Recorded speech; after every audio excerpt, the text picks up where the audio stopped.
Miguel Hidalgo y Costilla nació en 1753 en la hacienda de Corralejo, el segundo de los hijos del administrador Cristóbal Hidalgo.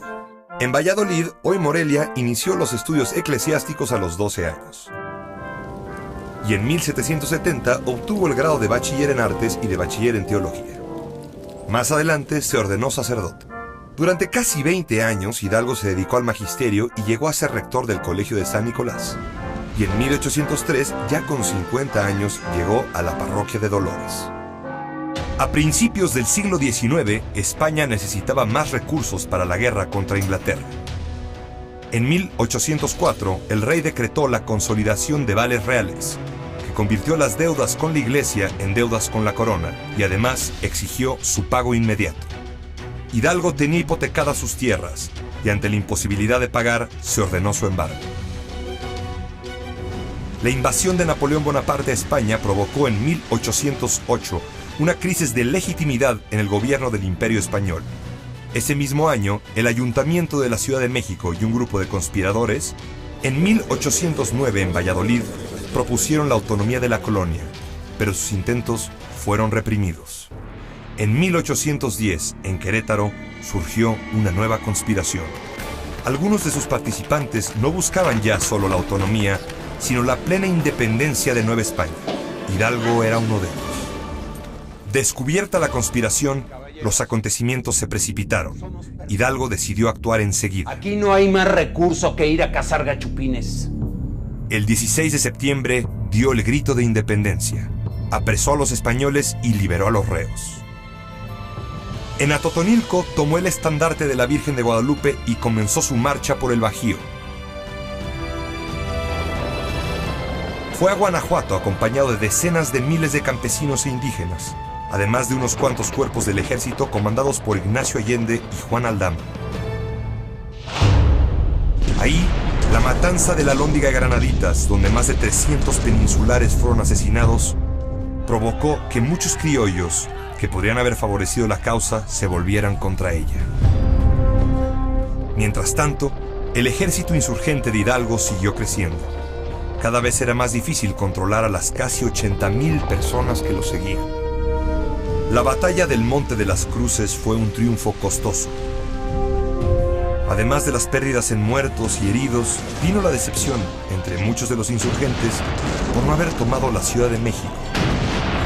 Esta fue quizás la decisión más difícil del recorrido militar de Miguel Hidalgo. Y en pocos días, sus tropas se redujeron a la mitad. En Aculco, con 50,000 hombres menos, sufrió una gran derrota contra el general Félix María Calleja.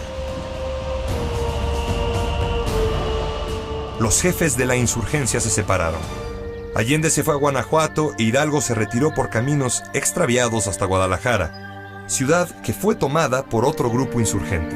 Aquí, no solo rehizo su ejército, sino que pudo gobernar una de las jurisdicciones más importantes del virreinato. En Guadalajara recibió el título de Alteza Serenísima y gobernó con plena autoridad.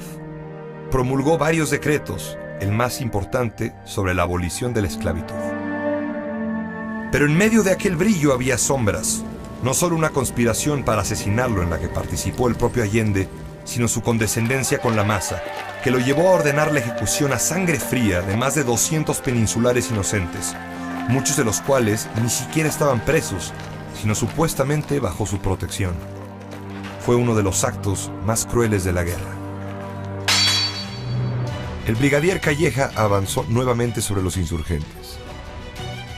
A principios de 1811, el 17 de enero, vence a Hidalgo en Puente de Calderón. Después de la batalla, Hidalgo fue destituido del mando. Con lo que resta del ejército, deambuló por el norte del país e intentó alcanzar San Antonio de Béjar. El 21 de marzo, Hidalgo fue aprehendido a traición en las norias de Baján. Aldama y Allende fueron apresados junto a él. En Chihuahua, Hidalgo fue sometido a un doble proceso, eclesiástico y militar. En el primero se le condenó a la degradación, en el segundo a la pena capital. El 26 de junio fueron fusilados Allende y Aldama. Un mes más tarde, el 30 de julio de 1811, Miguel Hidalgo murió fusilado. Los mexicanos recordamos agradecidos el sacrificio de Hidalgo, y seguiremos reconociendo en él al padre de la patria. Sin embargo, a 200 años de los hechos, podemos legítimamente preguntarnos si para acometer aquella empresa de libertad era en verdad necesario derramar esos ríos de sangre como el propio Hidalgo los llamó. Mi convicción sincera es que no era necesario, o no lo era al grado en que ocurrió, porque aquel grito de fundación ha sido también un llamado justificatorio de la intolerancia en la historia mexicana. La terrible convicción, puesta en práctica una y otra vez, de que la violencia, y solo la violencia, redime.